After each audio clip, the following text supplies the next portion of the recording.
अस्सलामुअलैकुम। तो आज हम बात करने वाले हैं यूएस विजिट वीज़ा 2025 के बारे में। कदम बा कदम पूरा अमल समझेंगे और सबसे बड़ी बात ये देखेंगे कि ये सब कुछ एजेंट के बगैर खुद से कैसे किया जा सकता है। ये पूरा अमल बहुत सीधा सा है, बस सही तरीक़ेकार पता होना चाहिए। चलें शुरू करते हैं। सबसे पहला और शायद सबसे बड़ा सवाल जो हर किसी के जहन में आता है वो यही है, क्या वाकई एजेंट के बगैर ये हो सकता है? मतलब इतना लंबा चौड़ा अमल क्या ये खुद से करना मुमकिन है? और इसका जवाब एक लफ्ज में, बिल्कुल। जी हाँ, ये ना सिर्फ मुमकिन है बल्कि इतना सीधा सा है कि लोग अक्सर हैरान रह जाते हैं। बस थोड़ी सी सही मालूमात, थोड़ी सी रहनुमाई, वही चीज़ चाहिए और वही आज यहाँ दी जा रही है। तो पहले ये समझते हैं कि आखिर खुद वीज़ा अप्लाई करने का फैसला करना ही क्यों चाहिए। वजह सिर्फ पैसे बचाना नहीं है, इससे बढ़कर इसकी वजह है अपनी दरख्वास्त पर पूरा कंट्रोल हासिल करना। चलें ज़रा दोनों तरीकों को आमने सामने रखकर देखते हैं। जब कोई खुद अप्लाई करता है तो हर चीज़ पर अपना कंट्रोल होता है, एक एक तफसील अपनी नज़र के सामने से गुजरती है। फिर यह सस्ता तो है ही क्योंकि एजेंट की फ़ीस बच जाती है, और सबसे बड़ी बात, पूरा निज़ाम समझ में आ जाता है। जबकि दूसरी तरफ एजेंट के ज़रिए कंट्रोल कम हो जाता है और सारा इन्हिसार किसी और पर करना पड़ता है। अच्छा, तो अब आते हैं इस अमल के सबसे पहले और सबसे अहम कदम पर। यह है DS-60 फॉर्म। समझ लें कि ये ऑफिशियल दरखास्त है, आपके वीज़ा केस की बुनियाद। और हाँ, एक बात हमेशा हमेशा याद रखें, ये फॉर्म सिर्फ और सिर्फ सरकारी वेबसाइट यानी casec.state.gov पर ही पुर करना है। किसी भी दूसरी वेबसाइट या लिंक से दूर रहें। ये मालूमात को महफूज रखने के लिए इंतहाई ज़रूरी है। अब इस फॉर्म में क्या क्या चाहिए होता है?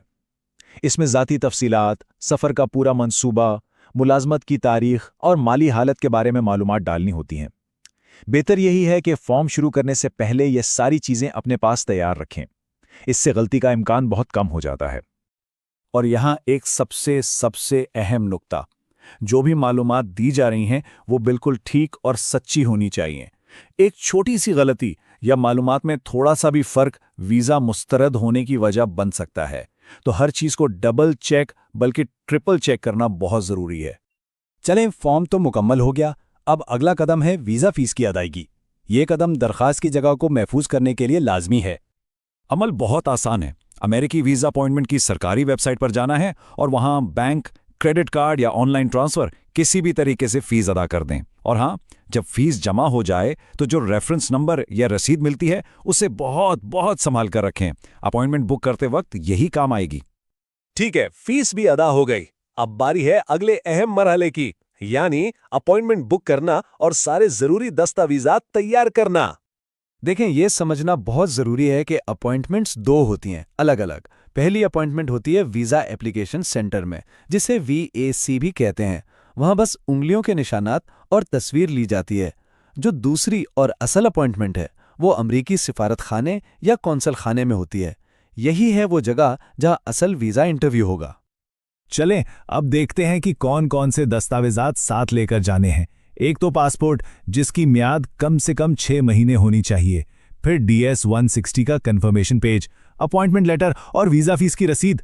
साथ में सफ़र के मकसद का सबूत, जैसे होटल की बुकिंग या कॉन्फ्रेंस की रजिस्ट्रेशन या किसी का दावतनामा। मेरी सलाह यह है कि इन सब की एक फ़ाइल बना लें ताकि इंटरव्यू वाले दिन कोई चीज़ भूल ना जाए। और अब इस अमल का सबसे सबसे नाजुक हिस्सा, इंटरव्यू। ये वो आखिरी गुफ्तगू है जो वीज़ा का फैसला करेगी। यहाँ दो चीज़ें सबसे अहम हैं, सच्चाई और एतमाद। सोचिए, आप वीज़ा ऑफिसर के सामने हैं। पहला सवाल अक्सर बहुत सीधा सा होता है, आप अमेरिका क्यों जा रहे हैं? इस सवाल का मकसद सिर्फ सफ़र की वजह जानना है, इसलिए जवाब बिल्कुल साफ, सच्चा और अपने दस्तावेजात से मिलता जुलता होना चाहिए। फिर अगला सवाल आ सकता है, कितने दिन क़याम करेंगे?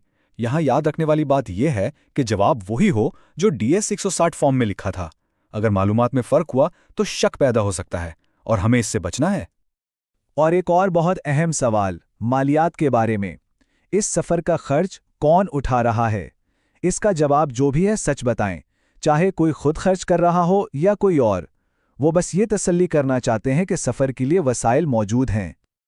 तो फिर सबसे अहम सलाह क्या हुई? सादा सी बात है, जवाबात हमेशा सच्चाई और पूरे एतमाद के साथ दें। अगर कागजात पूरे हैं और नीयत साफ है तो यकीन माने वीज़ा मिलने के इम्कानात बहुत बहुत बढ़ जाते हैं। तो आखिर में आइए इस पूरी बात को समेटते हैं, देखते हैं कि इस पूरे अमल को खुद करने के असल फायदे क्या हैं और ये इतना अहम क्यों है। देखें, फ़र्क बिल्कुल साफ है।